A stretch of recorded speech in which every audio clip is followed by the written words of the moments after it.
जय हिंद। देखिए, अभी हालिया में इसरो ने अपने पीएसएलवी रॉकेट की मदद से ब्राजील के सैटेलाइट के साथ साथ 19 सैटेलाइट को लॉन्च किया। और ये एक ऐतिहासिक क्षण इसलिए था कि इस सैटेलाइट के साथ साथ अंतरिक्ष में भागवत गीता और नरेंद्र मोदी की तस्वीर को भी लॉन्च किया गया था। लेकिन ये रॉकेट लॉन्च करना काफी कठिन प्रक्रिया होता है। रॉकेट भारत के अलग अलग एरिया में बनते हैं, चाहे वो विक्रम साराभाई अंतरिक्ष केंद्र हो, महेंद्रगिरी में इंजन वगैरह हो गया, गुजरात के अहमदाबाद में सैटेलाइट के पार्ट्स, उन सबको एक पास लाकर और हम लोग इसको लॉन्च करते हैं श्रीहरिकोटा से। श्रीहरिकोटा आंध्र प्रदेश के पास दक्षिण भारत में, यहाँ पर पुलिकट झील के पास एक छोटा सा द्वीप है जहां सतीश धवन प्रक्षेपण केंद्र से लॉन्च किया जाता है।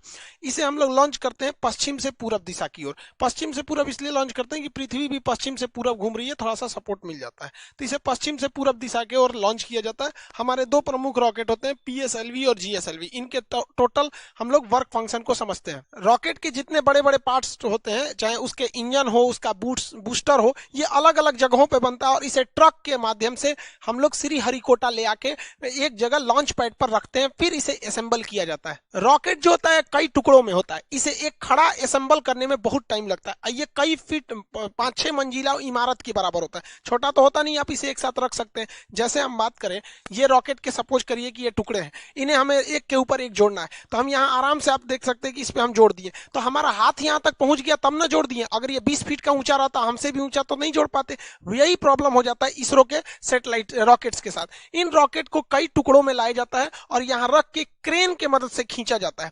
क्रेन के मदद से इसे उठा के और फिर इसे असेंबल किया जाता है। एक एक पार्ट, जहां आपको 4 पार्ट दिख रहा हो, 1 2 3 4, ये तो ऊपर वाला पेलोड है, तो इसको भी आप 5वां पार्ट मान सकते हैं। तो एक एक पार्ट को इस तरह से क्रेन के मदद से रखा जाता है। पहला पार्ट रखने में तो दिक्कत नहीं होता है क्योंकि हाइट कम ही रहती है, लेकिन जैसे जैसे ये ऊपर जाता है वहां तक इंजीनियर को पहुंचना, वहां से नट बोल्ट को कसना, पूरा सीधा रखना, हर चीज को जांच करना काफी दिक्कत होती है। इसलिए इसका जो असेंबली वाला यूनिट होता है ये काफी सोफिस्टिकेटेड, एकदम अत्याधुनिक होता है। जैसे यहाँ देखेंगे तो एक पार्ट को रख दिया गया है। अब यहाँ देखिएगा, यहाँ पर एक छत बना दिया गया, वो टेम्पोररी होता है, इस तरह से गिरा दीजिएगा तो ये आके गिर जाता है। अब यहाँ वाले पे इंजीनियर वगैरह अपना यहाँ पे खड़े होकर देख सकते हैं, फिर यहाँ हो सकता है। अब ये वाला जो सेकंड पार्ट जा रहा है, इसे क्रेन से खींच के इसके ऊपर रखा जाएगा। जैसे देखिए, ये फर्स्ट वाला पार्ट यहाँ रख दिया गया, इसमें से इंजीनियर हट गए। अब देखिए, यहाँ पर ये लोग यहाँ पर अपना वर्क कर रहे हैं। जब ये हो जाएगा तो ये वाले छत को खोल दिया जाएगा, फिर इस छत को यहाँ पर ऐसे नीचे गिरा दिया जाएगा ताकि वो लोग काम कर सके।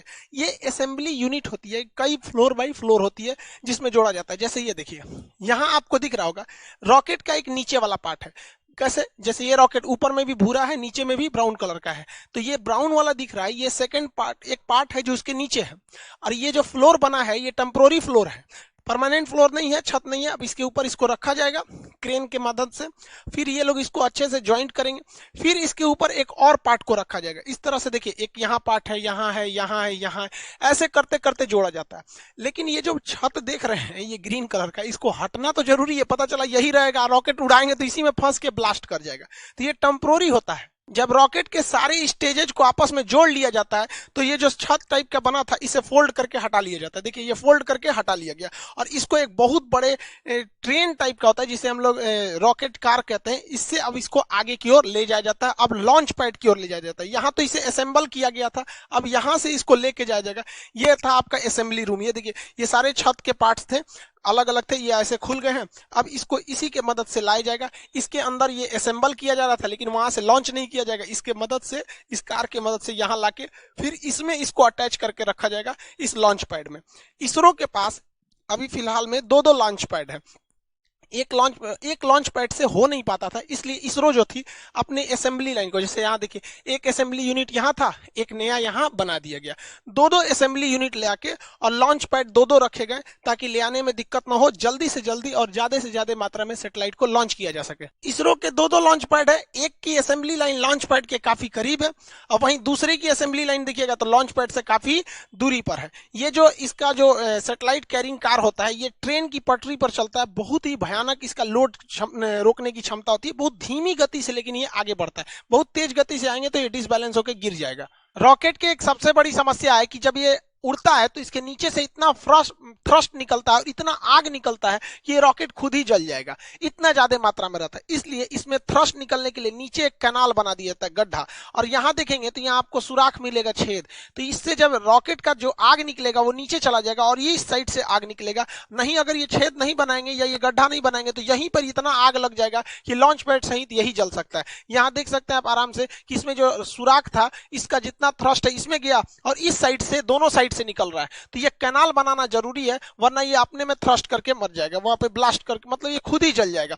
यहाँ नीचे गिरा और इस तरह से दोनों डायरेक्शन में हट गया, या ये इस डायरेक्शन में जाता है ताकि वो ज्यादा से ज्यादा आग को अलग डायरेक्शन में फैला सके। जब सैटेलाइट को लॉन्च पैड पे रखा जाता है तो इसमें जितने सेंसर वगैरह होते हैं वायर से ये लोग कनेक्टेड किए रहते हैं। इसमें जितनी चीजें होती हैं ये कनेक्ट करके रखी गई रहती है। जब काउंटडाउन, उल्टी गिनती चालू होती है 48 घंटा पहले से, अगर इसमें भी कोई गड़बड़ी पाई जाएगा तो यहीं पे रोका जा सकता है, और अगर गड़बड़ी नहीं पाई गई तो रॉकेट को लॉन्च कर दिया जाता है। लेकिन समस्या क्या होती है, जो इसमें फ्यूल रखा जाता है तो जो फ्यूल रहता है उसे बहुत ही कम टेम्परेचर पे रखा जाता है और 2 दिन पहले ही इसकी पूरी तरह तैयारी कर दी जाती है। तो इसे धूप में छोड़ने से क्या होता है, उसका टेम्परेचर बढ़ सकता है, अंदर रिएक्शन वगैरह हो सकता है। इसलिए इसके बाहर एक इंसुलेटर की परत लगा दी जाती है। देखिए, एक परत लगा दिया जाता है इंसुलेटर की इसके चारों ओर बाहर में, ताकि जो फ्यूल है वो हीट उस पर ना मिल सके।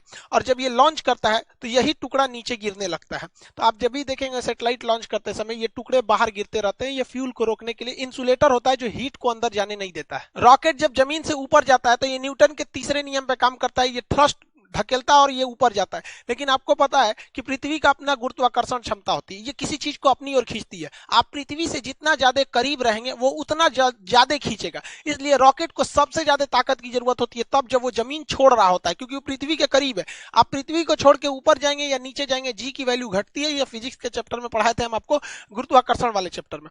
तो वहां पर यहाँ ज्यादा जरूरत है स्टार्टिंग पोजीशन पे। इसलिए रॉकेट का ये जो मेन इंजन होता है, ये मेन पार्ट, इसके अलावे इस साइड से छोटे छोटे और रॉकेट जोड़ दिए जाते हैं जिन्हें हम रॉकेट बूस्टर कहते हैं। ये 6 की संख्या में होते हैं बूस्टर। अब जो पीएसएलवी का बूस्टर है वो छोटा होता है और जीएसएलवी का बूस्टर बड़ा होता है। आगे समझाएंगे दोनों में अंतर क्या होता है। यहाँ देखिए, ये बूस्टर है, ये बूस्टर, और ये मेन रॉकेट है ऊपर। बूस्टर जो होते हैं शुरुआत में एक्स्ट्रा पावर देते हैं ताकि ये पावर बहुत तेजी से उड़ सके, और आगे जाकर बूस्टर खुल जाते हैं। फिर एक एक पार्ट भी धीरे धीरे खुलते रहता है, लास्ट में तो सैटेलाइट ही पहुंचती है। रॉकेट के ये साइड वाले जो बूस्टर होते हैं, इसके अलावा रॉकेट का 4 स्टेज देखिए, पहला, दूसरा, तीसरा, चौथा।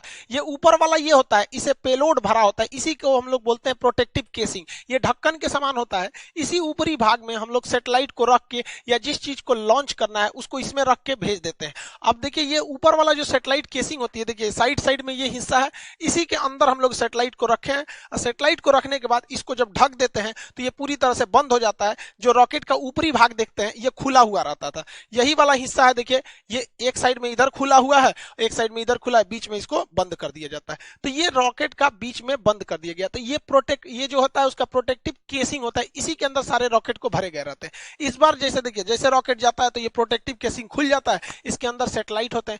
इस बार वहां पे भागवत गीता और नरेंद्र मोदी का फोटो भी भेजा गया है।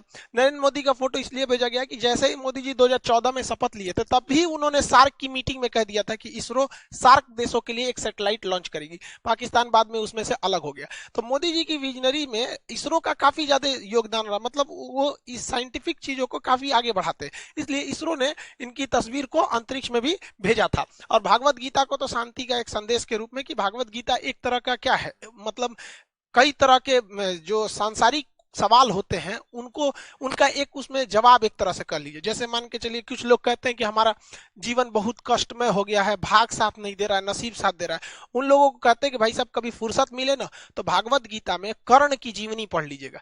बेचारा जब से पैदा हुआ और जब तक मृत सैया पर भी लेटा था तो भी अपना दांत तोड़ के वो दंड दे दिया था।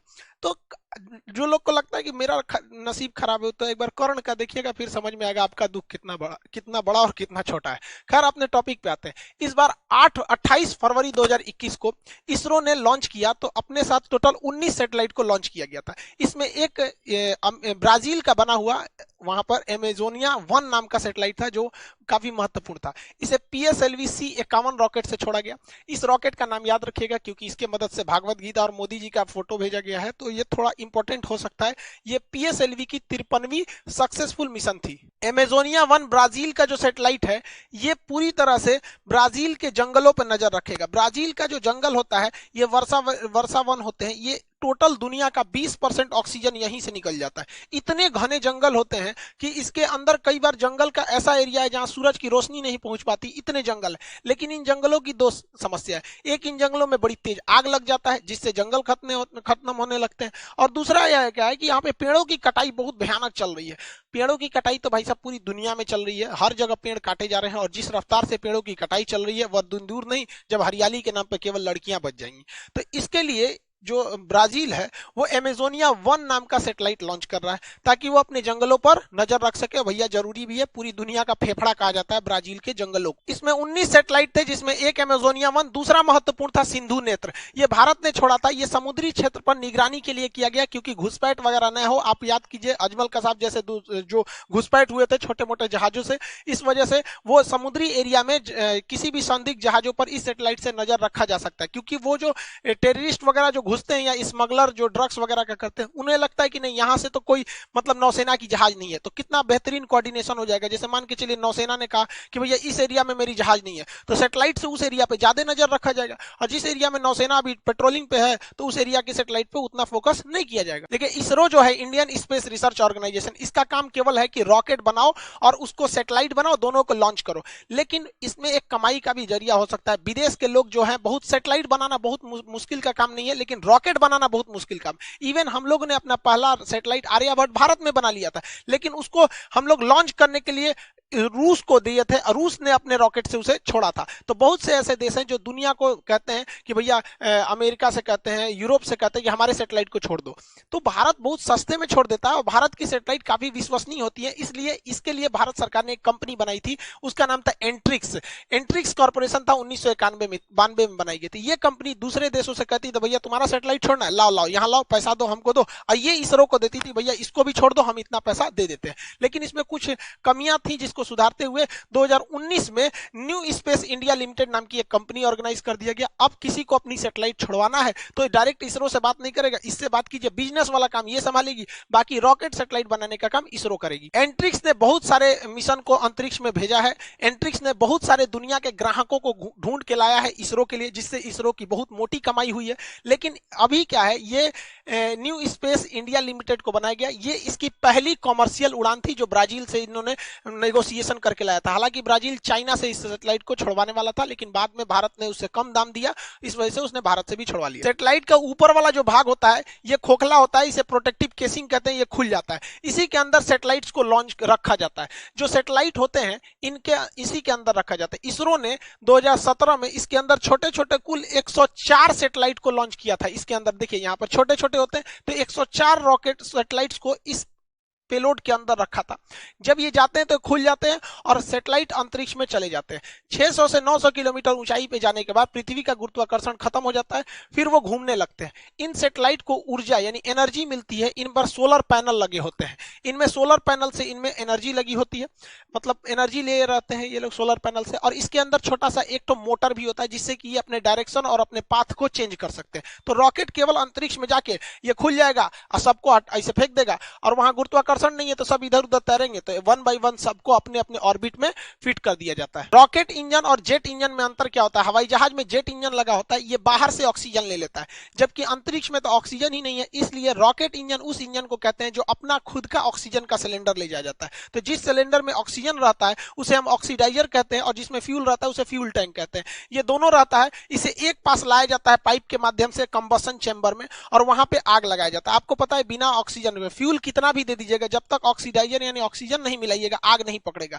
तो इन सबको मिला के पाइप के माध्यम से यहां लाया जाता है कंबसन चेंबर में, और इसमें ब्लास्ट आग लगाया जाता है। और आग जब लगता है तो वह आग निकलने का रास्ता खोजती है। अब इस निकलने के रास्ता को इतना पतला कर दिया जाता है कि वो निकलती है तो ये रॉकेट को थ्रस्ट उठा देती है। ये देखिएगा यहाँ पे काफी पतला कर दिया जाता है। इस पतला होने की वजह से न्यूटन के थर्ड लॉ के हिसाब से एक्शन रिएक्शन होता है और ये रॉकेट ऊपर की ओर जाने लगता है। भारत के पास दो फेमस रॉकेट है, एक PSLV है, ये छोटी उड़ान के लिए होता है। PSLV ज्यादा ऊंचा पे नहीं ले जा सकता है। पीएसएलवी 600 से 900 किलोमीटर की ऊंचाई पर ही ले जा सकता है। ये 2 टन के ही टोटल रॉकेट को सैटेलाइट को ले जा सकता है। अब एक ही सैटेलाइट भेज दीजिए 2 टन का, या कम कम वेट के ज्यादा सैटेलाइट को छोड़ सकते हैं।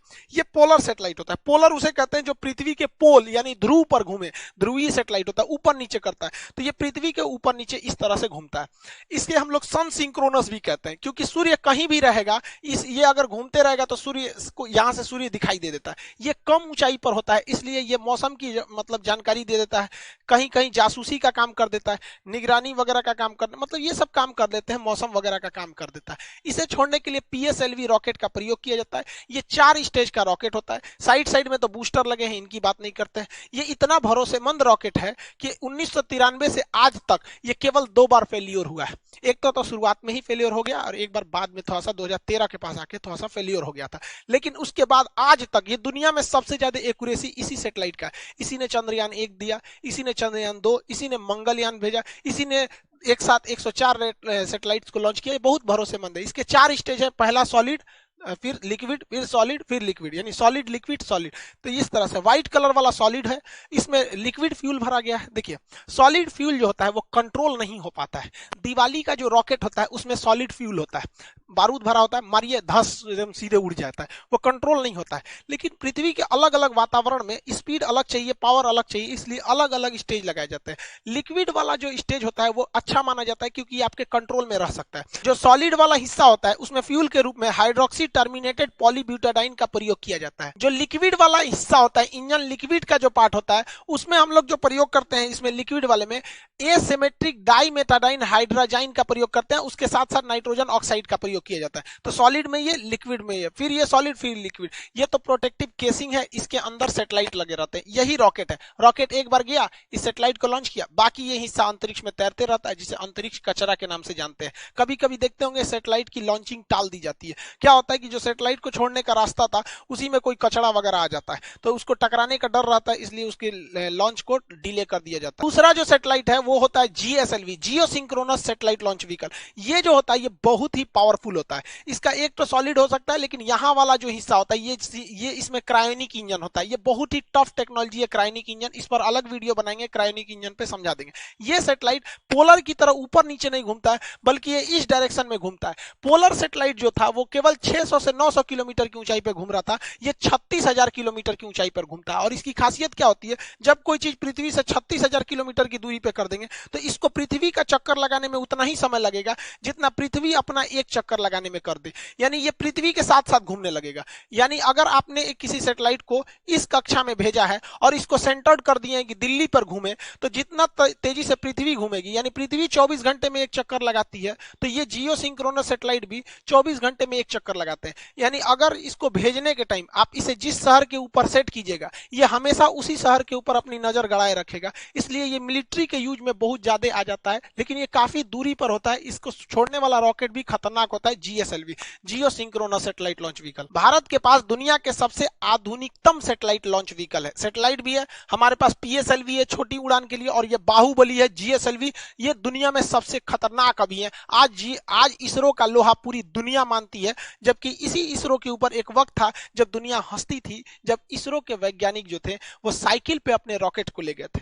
ये नारियल के पेड़ में बांध के रॉकेट उड़ाए थे। इनके पास आज की तरह इतनी बड़ी क्षमता नहीं थी। तब रूस, अमेरिका, ब्रिटेन और यूरोप जैसे देश भारत को देखकर हंसते थे और ये कहते थे कि ये दुनिया का एकमात्र देश है जो बैलगाड़ी से सैटेलाइट को लॉन्च करता है। भाई साहब, हम हिंदुस्तानी हैं, ठान लेते हैं ना तो पहाड़ चीर देते हैं। ये अंतरिक्ष क्या चीज होता है यहाँ पर, इसलिए कभी भी भारतीयों को अंडर एस्टिमेट नहीं करना चाहिए। यहाँ किसी का एक बार अगर ये लोगों चैलेंज ले लिया ना, फिर ये कुछ भी कर सकते हैं। हमें नाज है अपने इसरो के साइंटिस्ट के ऊपर। हम यही उम्मीद करते हैं कि दिन दुनी इसरो और आगे बढ़ते जाए, ताकि हम भारतीयों का सीना गर्व से चौड़ा हो सके। आई होप आप समझे होंगे जीएसएलवी और पीएसएलवी में अंतर और रॉकेट के स्टेजेस को। मिलेंगे नेक्स्ट क्लास में। जय हिंद।